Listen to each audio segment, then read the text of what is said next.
నేను గిటార్ ట్రైన్లో కూడా వాయించేస్తూ ఉండేవాడిని. అందరూ అంతే, మీరు ఎక్కడ నేర్చుకున్నారంటే ఎక్కడ నేర్చుకోలేదండి, ఎవరైనా ఉంటే బాగుంటుంది అనుకుంటున్నాను అంటే, రాజమండ్రిలో త్రిమూర్తిలో ఉన్నారు, ఆయన ఎక్స్ట్రాడినరీ ప్లేయర్ అది ఇది అన్నారు.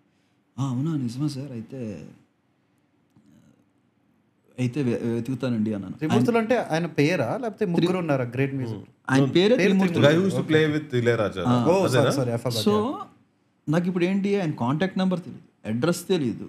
రాజమండ్రిలో ఎక్కడో పేపర్ మిల్ దగ్గర త్రిమూర్తులు అనే ఆయన ఉంటారు, ఇంతే నాకు తెలిసింది. ఆ పేపర్ మిల్ ఎక్కడ ఉందో కనుక్కోవడం కోసం మీరు నమ్మరు, తణుకు నుంచి రాజమండ్రి దాకా సైకిల్ వేసుకుని వెళ్ళిపోయా. ఎందుకంటే లోకల్లో తిరగడానికైనా ఆటోకి డబ్బులు, సైకిల్ వేసుకు వెళ్ళిపోయా. మొత్తం తిరిగా, నా వల్ల కాలేదు. రాజమండ్రిలో త్రిమూర్తులు అని రోడ్డు మీద ఏదో సినిమాలో వెతికినట్టు ఎతకలేం కదా. పొద్దున్నే సాయంత్రం దగ్గరికి అలసిపోయి తణుకు వచ్చేసి, మర్నాడు మా ఊళ్ళో ఎవరో ఒక అతనికి బైక్ ఉంటే ఫ్రెండ్కి, వాడిని రిక్వెస్ట్ చేశాం, మనం రేపు వెళ్దామా అని. సరే వెళ్దాము, దాంతో ఉంది, పెట్రోల్ కొట్టిస్తావా అన్నాడు. కొట్టిస్తా అన్న. వాడికి ఎప్పటి నుంచో నన్ను గిటార్ నేర్పమని అడుగుతున్నాడు. నేనేంటి, నువ్వు నాకు రాజమండ్రి తీసుకెళ్తే నేను నీ గిటార్ నేర్పిస్తా అన్న. సో వాడు తీసుకొచ్చి పెట్రోల్ కొట్టిస్తావు అన్నాడు మళ్ళీ, which was a very big task for me again. ఇప్పుడు కొట్టిస్తా, కానీ మన ఊళ్ళో ఎంత తిరగాలో తెలియదు, రాజమండ్రి వెళ్ళడం వరకు నా దగ్గర డబ్బులు పోగు చేస్తా, ఊళ్ళో తిరగడానికి మరి ఎలాగ పెట్రోల్ అంటే, నువ్వు నిజంగానే గిటార్ నేర్పిస్తావు నాకు, నేర్పిస్తా అన్న. అయితే ఓకే, లోకల్లో తిరగడానికి నేను చూసుకుంటా పెట్రోల్ అన్నాడు. ఇద్దరం బైక్ వేసుకుని రాజమండ్రి వెళ్ళిపోయి త్రిమూర్తులు ఎట్టా వెతుకుతున్నావు అంటే, ఆ మనిషి నాకు ట్రైన్లో చెప్పినవాడు ఫేకా కాదా కూడా నాకు తెలీదు.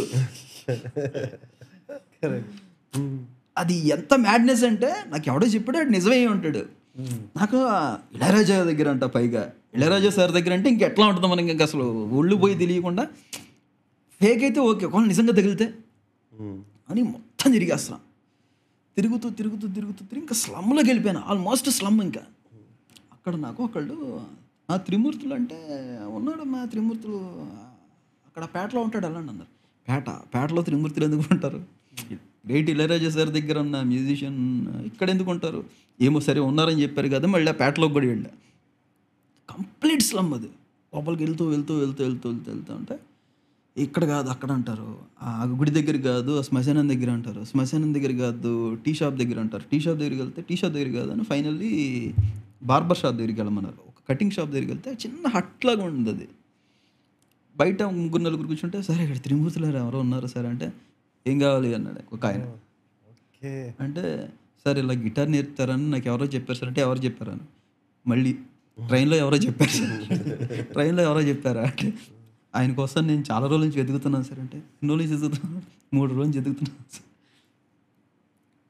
ఏం కావాలి, త్రిమూర్తులు దొరికితే ఏం చేస్తాం అన్నాడు. సార్ నేర్చుకుంటాను సార్ అంటే, అదేంటి అన్నాడు. సార్ గిటార్ నాకు అర్థమవుతుందిలే, ఏం గిటార్ అన్నాడు. సార్ సెమీ అకౌస్టిక్ సార్ అంటే, ఏది అన్నాడు. టీ తాగుతున్నాడు జస్ట్ గాజు గ్లాస్లో ఒక మనిషి. రైట్, ఇంత అరగంటగా మాట్లాడుతున్నాడు అని సరే గిటార్ తీసి ఇచ్చాను ఆయనకి. ఇచ్చిన తర్వాత, అరే నీళ్ళు పోయిరా దీంట్లో అన్నాడు. పక్కన ఎవరు పోసారు, దాన్ని ఎట్ట కరిగేశాడు. ఆ గ్లాస్ పట్టుకుని, ప్లెక్ట్రమ్ ఏంటి, దీనికి ఈ ప్లెక్ట్రమ్ కరెక్ట్ కాదు పట్టుకో అన్నాడు.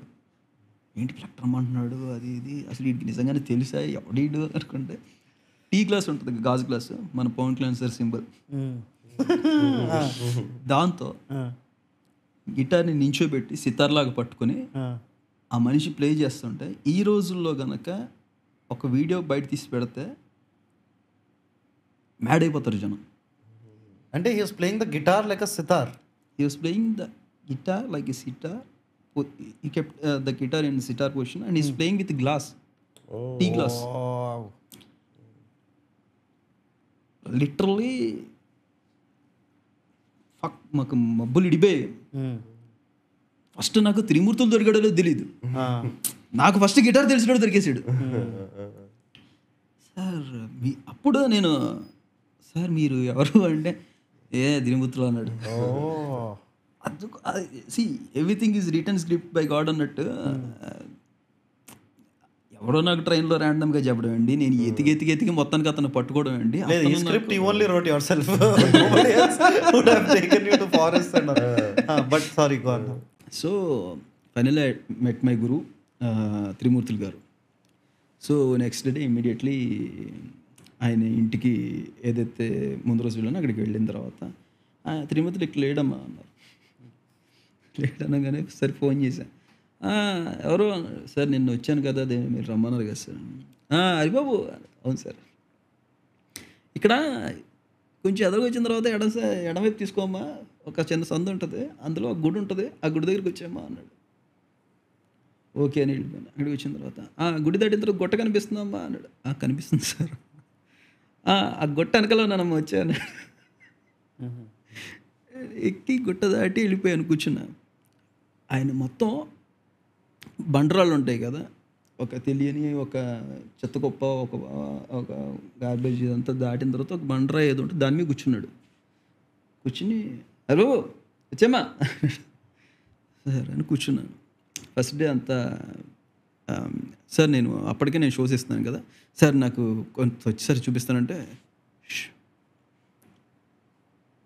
నీకేం వచ్చిందో అది నాకు చూపించు, నీకేం రాదో అది నేర్చుకో.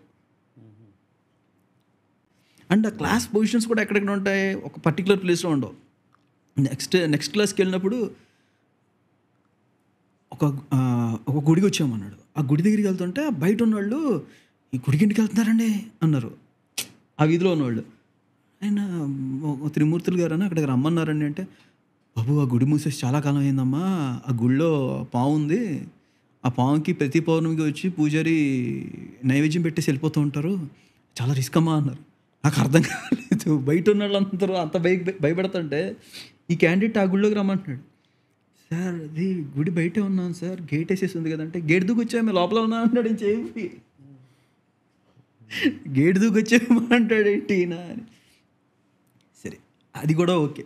గిటార్ అలాగా గోడ మీద పెట్టి గేట్ దూకి లోపలికి వెళ్తుంటే అదొక నాగదేవత గుడి.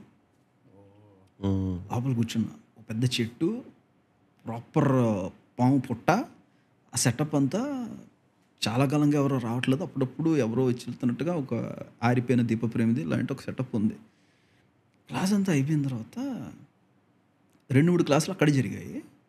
ఒక క్లాసులో నాగదేవతకి సంబంధించిన ఒక రాగం ఉందమ్మా అని చెప్పేసి ఆయన వాయిస్తుంటే, నా దగ్గర ఆ రికార్డింగ్స్ కొన్ని సంవత్సరాల క్రితం దాకా కూడా ఉండేవి. నా సిస్టమ్ ఇవన్నీ అప్గ్రేడ్ అవుతూ వచ్చే ప్రాసెస్లో అవి ఎక్కడో మిస్ అయిపోయాయి. ఆయన వాయిస్తుంటే నాకు రోమాలు నిక్కబుడుచుకుని గూస్ బంప్స్ మూమెంట్ అనమాట. ఇంకొక టెన్షన్ ఏంటంటే ఈయన వాయించేదానికి అది ఎక్కడ వచ్చేస్తుందో అని పోయింది నాకు. అతి తీవ్రంగా వాయిస్తున్నాడు ఆయన అసలు. అంటే ఆయన మర్చిపోతున్నాడు. సో ఇట్లా జరిగిపోతుంది. నేను ఒక సేఫ్ 2 to 3 months వెళ్ళిన తర్వాత మన రాజమండ్రిలో జెమినీ టీవీ వాళ్ళు ఒక షో కండక్ట్ చేశారనమాట.